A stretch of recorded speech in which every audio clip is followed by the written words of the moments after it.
Okay, what's up YouTube?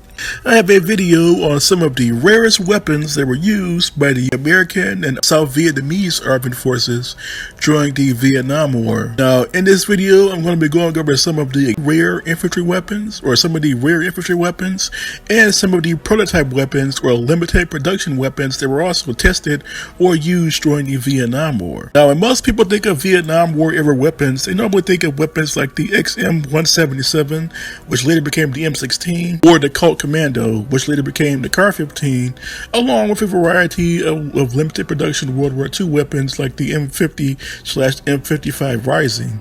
But during the Vietnam War, the Americans also used a variety of limited production or cheap weapons that were meant to supplement existing weapons, and they also field tested a variety of prototype weapons that never made it past the limited production stage or the prototype stage. So let's go over some of these rare weapons of the Vietnam War. The first weapon on the list is the Smith & Wesson Model 76. The Smith & Wesson Model 76 was a counterinsurgency submachine gun, or a limited production submachine gun that was designed in 1967.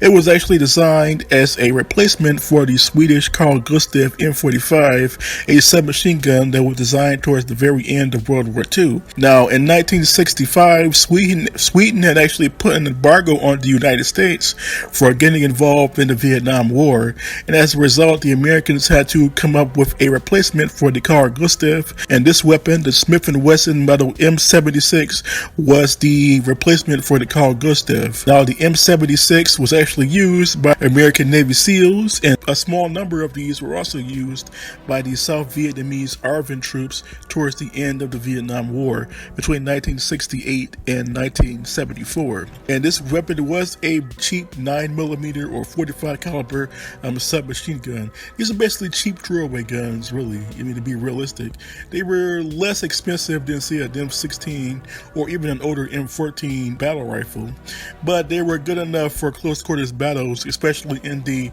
urban terrain around the towns and villages around Vietnam. The next weapon on this list is one of my favorite weapons from the Vietnam War, or one of my favorite limited production weapons, and that is the Herrington and Richardson H&R T223. Now, the H&R T223 was a copy of the German-made Heckler & Koch HK-33 assault rifle, which was designed in 1967. And in 1968, the Herrington and Richardson Company actually purchased the rights to slightly modify and mass produce some of these weapons in the United States for the U.S. Navy SEALs operating in the Vietnam War. Now, this weapon was chambered for the .5.56 by 45mm NATO, and it fired from either a 25 to 30 or in some rare cases 40 round magazines, and had a rate of fire of 750 rounds per minute.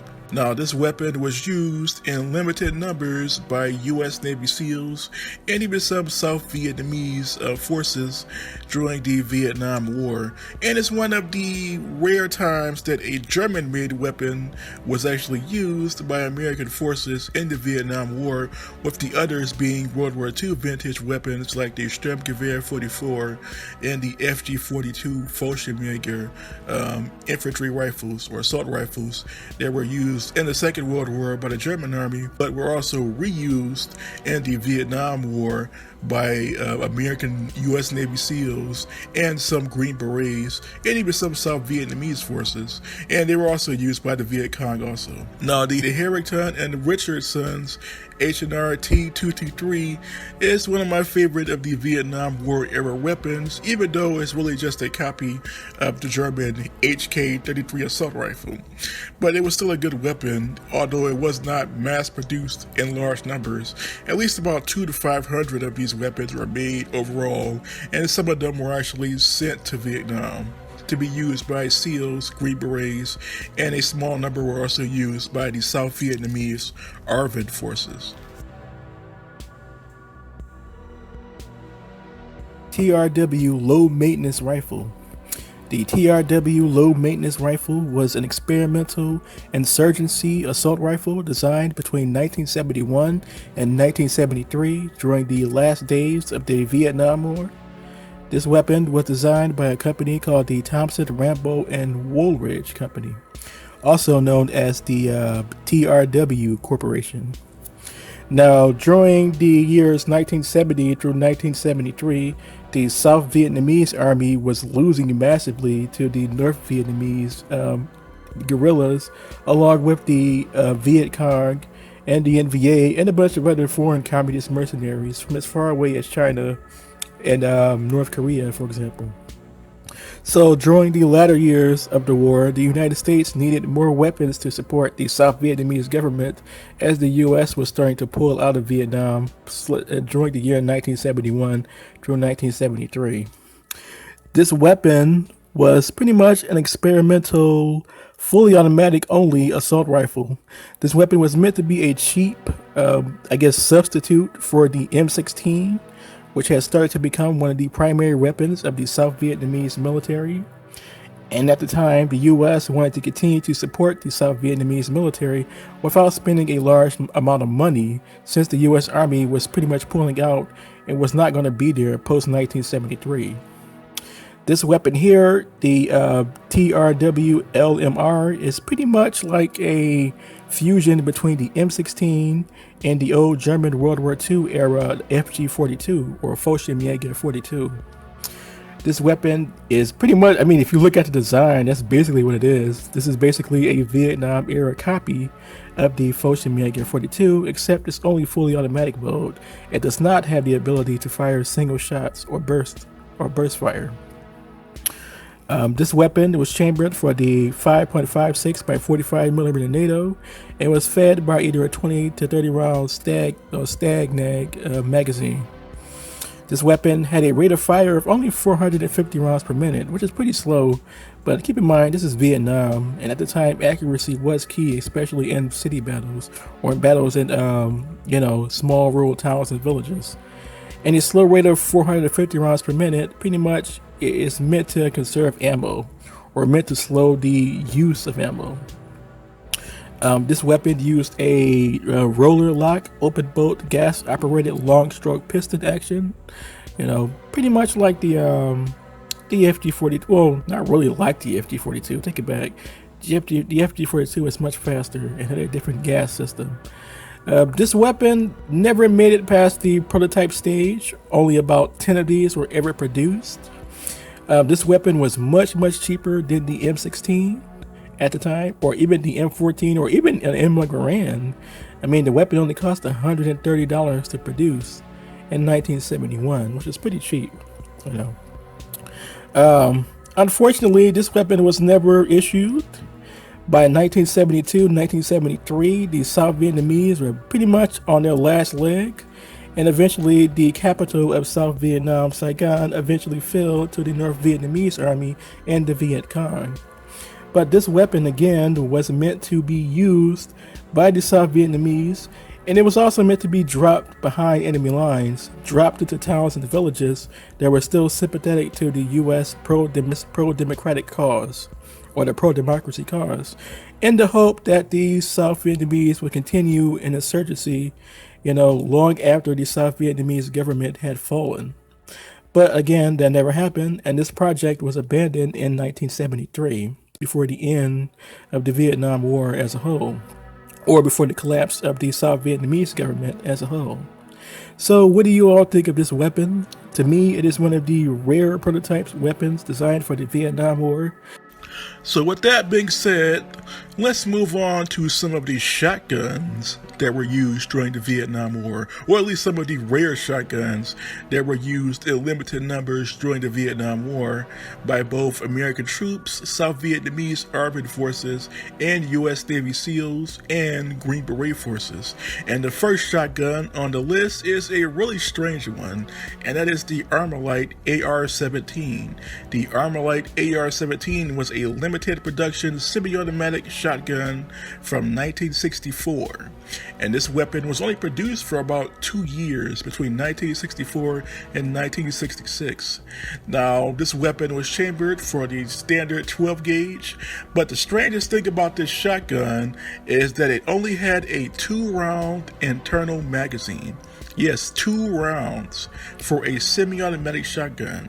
Now, originally, this shotgun was designed to be sold. This shotgun was originally designed to be sold in the U.S. civilian market as a hunting/defensive shotgun for civilians, but some were also sent to Vietnam to be used by American and South Vietnamese forces. In total, only 1,200 of these shotguns were produced, and a good 200 to 300 of these were actually sent to Vietnam, although most of them were sent back because of that 2-round magazine capacity, making the Armalite AR-17 one of the strangest semi-automatic shotguns to be used in the Vietnam War. The next rare assault shotgun used during the Vietnam War by American and South Vietnamese forces is the Remington 7188 or 7188. Now, this was a limited production infantry assault shotgun from 1967-1968, and this weapon was a select fire shotgun. It was both semi-automatic and has some bump fire capabilities, and this weapon was chambered for the 12 gauge, 16 gauge, and in some cases the 20 gauge shotgun slug, and was fed by either a 10 to 20 round tube magazine. This weapon actually had a high rate of fire and bump fire mode with a rate of fire of 420 rounds per minute. Now, this weapon was actually developed from the Remington M1100, which was a semi-automatic shotgun that was already in production on the civilian market. It was also being used by the U.S. Army at the very beginning of the Vietnam War. But this was the modified version of that weapon, and this weapon was used in limited numbers. Only about a few hundred of these were actually sent to Vietnam, and they were used by both American and South Vietnamese forces. But this is also one of the rare shotguns. Most shotguns used in Vietnam by American and South Vietnamese forces were pump-action shotguns, like the old Winchester Model 1897, for example, or the Browning Auto 5 for the semi-automatic shotgun class. So yeah, but this Remington 7188 is one of the better shotguns, and it's actually one of my favorite shotguns of the Vietnam War, as it was actually pretty effective when compared to the previously mentioned Armalite AR-17. The next shotgun on the list is actually my second favorite shotgun used during the Vietnam War by American U.S. Navy SEAL forces, and that is the Carroll Childers Remington 870. Now, this was a modified version of the Remington 870 shotgun. This was a limited production infantry assault shotgun or fully automatic shotgun that was designed between 1967 and 1968. It was actually used in the Tet Offensive. Now, this weapon was chambered for either 12 or 20 gauge and was fed by either a 10 to 20 round magazine and had a rate of fire of between 420 and 450 rounds per minute. Keep in mind, this is kind of like the grandfather of the AA-12. The AA-12 is a fully automatic assault shotgun that is currently being used in limited numbers by the U.S. military. This was the AA-12 of the Vietnam War, the Carroll Childers Remington 870, one of the rarest shotguns ever to be used in the Vietnam War, although only used in very small numbers, like less than 100 of these were produced and used. And these were just modifications of the Remington 870 shotgun. One of the cooler weapons, and one of the weapons you will rarely ever hear about when it comes to limited production or experimental weapons used during the Vietnam War. And that brings me to my favorite all of the shotguns, the limited production shotguns used during the Vietnam War, and that is the Carroll Childers Soul shotgun, which was another experimental / limited production fully automatic infantry assault shotgun from the same time period of 1967-1968, and this weapon was chambered for the 20 gauge round. Now, this weapon had a 20 round overhead magazine, very similar to the British Bren gun, the Danish Madsen light machine gun, and this weapon was fed by a direct 10 to 20 round box magazine and had a rate of fire of 450 rounds per minute. Now this weapon was basically a fully automatic street sweeper. The street sweeper is a South African semi-automatic drum magazine fed shotgun that was also produced during the Cold War. So this weapon is basically like the street sweeper on steroids because it's fully automatic. You know, this is not semi-automatic, this is a fully automatic weapon, and it was fed by either a 10 to 20 round magazine. Some modifications of the Remington 870 shotgun.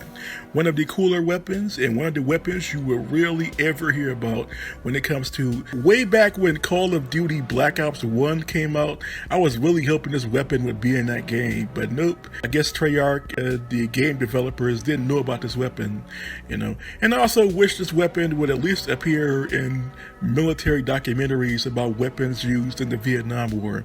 But again, the Carroll Childers, the SAW shotgun, is my favorite of the rare prototype shotguns from Vietnam, or limited production shotguns from Vietnam, and one of the rare shotguns you will ever hear about. Here are some more prototype shotguns that were never actually used during the war, but were designed for Vietnam.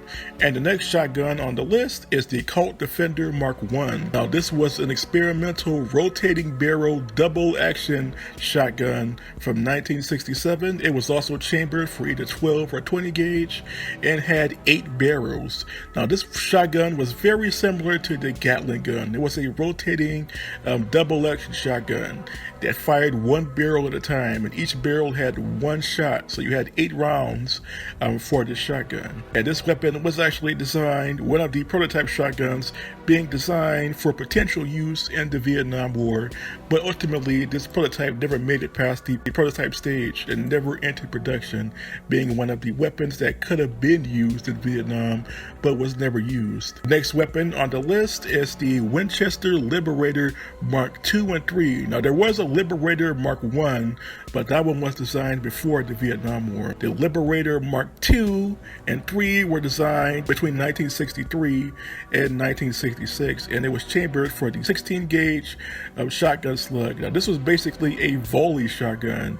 It had 4 barrels, and you could fire each barrel individually, or you could fire them all at one time. And this weapon had a maximum firing range of about 50 to 100 yards. Another rare infantry shotgun that could have been used in Vietnam but never made it past the prototype stage. So that's basically it. As I already mentioned, the Carroll Childers, the SAW, was my favorite of the shotguns, rare shotguns used in the Vietnam War. So let's move on to rare grenade launcher and grenade launcher attachments that were used in the Vietnam War. And the first grenade launcher on the list is the XM148. The XM148 was a limited production, long-range, underbarrel grenade launcher that was designed in 1967, and it was used in limited numbers between 1967 and 1970. And this weapon was chambered for the standard 40 by 46 millimeter rimfire grenade cartridge, which was also used in other grenade launchers during the Vietnam War. And this weapon was used as a underbarrel grenade launcher for the M16 and the CAR-15 class of assault rifles and assault carbines. This weapon is pretty rare, not that many were produced, but enough of them were used by the Army, SEALs, and the ARVN forces. But this weapon is pretty interesting. Some of them are actually still in use by some of the minor allies in East Asia that are allied with the U.S. military to this very day. But in terms of the U.S. military, we only used it in limited numbers during the war before it was ultimately replaced. An interesting weapon nonetheless. And the next weapon on the list is one of my favorite of the manned portable rocket launching or rocket grenade launching weapons, and that is the XM191 MPFW, or multi-shot portable flamethrower weapon or flame weapon. And this was an experimental or limited limited production incendiary rocket launcher from 1966. This weapon was chambered for the 66mm incendiary rocket or rocket grenade shell, and this weapon had 4 barrels. Now, you may remember this weapon from the 90s. In the 90s, this weapon was nicknamed the Sinocell, and it is actually a rocket-propelled grenade launcher, an incendiary grenade launcher, or an incendiary rocket launcher that was used in limited numbers between 1967 and 1971 during the Vietnam War. This weapon was later produced after the Vietnam War, or mass-produced after the Vietnam War, and was named the M202 Flash, or Flame Assault Shoulder Fire Weapon, which became one of the standard incendiary rocket launchers in the U.S. military for a short while before largely being replaced with lighter rocket launching systems or with single-shot weapons like the LAR and other weapons that could also use incendiary ammunition. But the XM191 MPFW is one of the rare weapons that was used during the Vietnam War between 1966 and 1971, but they were used during the war in limited numbers, making it one of the rarer weapons of the Vietnam War used by the American and South Vietnamese forces, and one of the few weapons that you will probably never hear about. And that's basically it for this video. These were the rarest weapons that were used by American forces in the Vietnam War. This isn't all of them. These are just the basic rare weapons, rare infantry weapons. There were other rare weapons like rare vehicles and tanks, and I did a video last year detailing some of the rare vessels of the American Brown Water Navy. There's also a bunch of rare aircraft. There were also a bunch of rare military aircraft used in the Vietnam War by the American and South Vietnamese forces. So I will have to cover those weapons. I will have to cover those weapons in a future video, or future videos, more than one. So that's basically it. Which one of these weapons were your favorite, or which of these weapons were your favorite overall? And my favorite weapon is the Carroll Childers SAW shotgun, or SAW shotgun. But I also like the TRW low maintenance rifle, which was an experimental insurgency assault rifle that was meant to be used in the Vietnam War. It was never truly mass-produced or even issued, but it was still an interesting weapon, and it's one of my favorite weapons, favorite rare or / limited production or prototype weapons that were either used or made to be used in the Vietnam War. What are your opinions on this video? Please tell me in the comment section below. If you want to donate to my Patreon, you can, but you don't have to. And until next time, this was J-Man Time signing off.